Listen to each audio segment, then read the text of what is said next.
Sa ibang balita, dati nang nadawit sa ilang kontrobersiya ang isa sa mga contractor ng flood control projects ayon sa pagsasaliksik ng GMA Integrated News Research. Ilang kilalang personalidad naman ang iniuugnay sa iba pang contractor, kabilang si Senate President Cheese Escudero na pumalag sa anyay malisyosong pagdawit sa kanya. Balitang hatid ni Maki Pulido. 15 kontraktor ang binanggit ni Pangulong Bongbong Marcos na nakakuha ng 100 bilyong pisong halaga ng flood control projects o 20% ng kabuuang pondo para rito. Sa 15 yan, base sa datos mula sa Malacanang, pinakamalaking halaga ng mga proyekto ang nakuha ng SunWest Incorporated. Para yan sa 78 flood control projects na nagkakahalaga ng mahigit 10 bilyong piso. Base sa pagsasaliksik ng GMA Integrated News Research, dati nang naugnay sa ilang kontrobersya ang SunWest Incorporated. 2012 nang sitahin ng COA ang isa sa kanilang mga proyekto. Lumabas kasi na bitin ng higit 2,000 square meters ang lapad ng kalsadang kanilang ginawa, kontra sa nireport nitong accomplishment sa DPWH. Napuna rin sila noon ng Senado. Bakit daw isang construction company ang supplier ng PSDBM para sa Protective Personnel Equipment o PPE noong 2020 at 2021 sa kasagsagan ng pandemya? SunWest Construction and Development Corporation o SCDC pa ang pangalan nila noong mga panahong yon.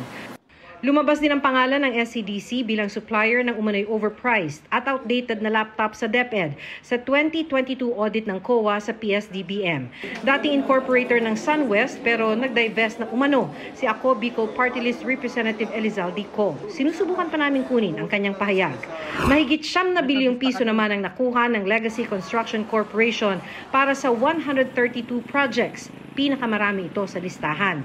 Pinuntahan namin sa Pasig City ang nakuha naming office address nito, pero sinabi ng security guard na lumipat na ang Legacy bago mag-COVID pandemic noong 2020.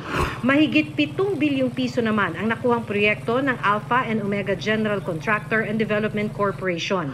Pareho ang office address ng Alpha and Omega sa St. Timothy Construction Corporation na na-awardan naman ng mahigit 7 bilyong pisong flood control project.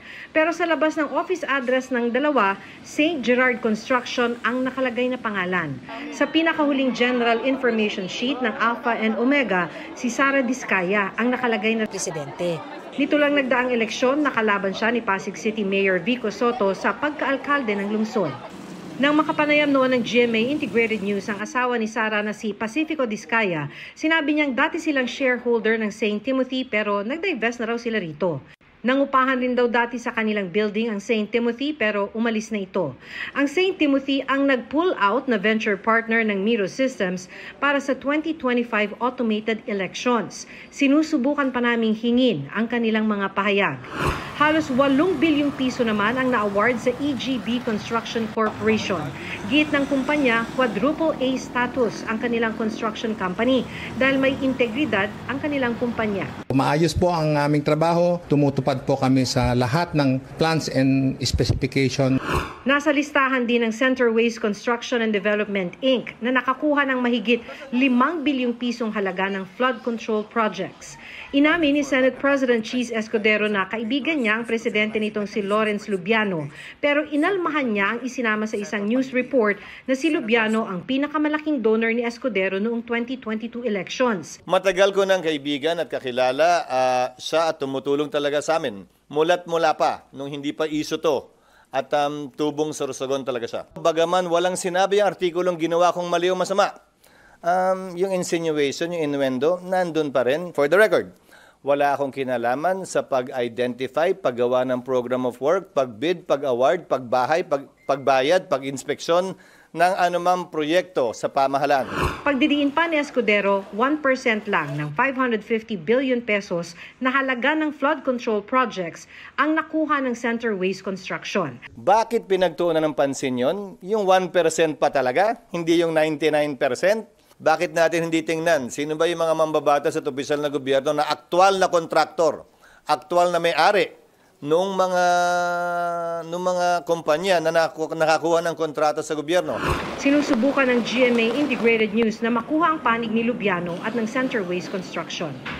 Tingin ni Escudero, bahagi ito ng umano'y demolition job sa kanya ng mga nagtutulak sa impeachment ni Vice President Sara Duterte at taga-kamara umano ang nasa likod nito. Tila nagkakatotoo na yung sinabi ko nitong mga nagdaang linggo na merong demolition PR job na nakatuon laban sa akin at tulad ng babala na isang kapwa ko senador na ito'y gagawin upang tiyakin na maalis ako sa pwesto at nang pag-final muli daw yung impeachment ay wala na ako dito pagdating ng February 6. Sagot ni House Deputy Speaker Antipolo Representative Ronaldo Puno, Yung demolition job, siguro banggitin niya kung sino specifically para magkaayos-ayos na sila.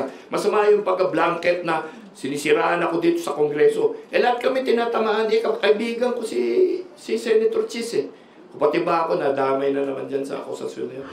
hinihinga namin ng pahayag si House Speaker Martin Romualdez. Pinasisilip na ng Pangulo ang tinawag niyang disturbing na pagkaka-corner ng ilang kumpanya sa mga proyekto. Ang DPWH-NCR kumpiyansa raw na walang sabit ang kanilang flood control projects. Malaki yung improvement kasi although nagbaha sa ibang areas, mabilis yung pagbaba niya. May mga areas din naman po na dating binabaha na ngayon hindi na.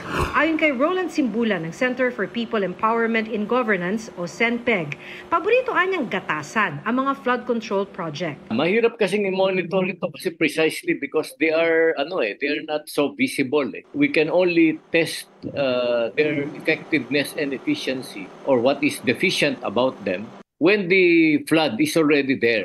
Bagaman walang inihahalimbawa kabilang anya sa ginagawa ng iba ang pagbibigay ng campaign fund. They invest in politicians, tapos yung politicians are expected to provide them with the contracts that they want to corner. Si DPWH Secretary Manny Bonoan aminadong may hamon sa pagberipika ng mga ipinatutupad na proyekto. Well, we're doing our best actually to monitor, but once again, the challenge is actually to verify them actually in the field. Maki Pulido nagbabalita para sa GMA Integrated News.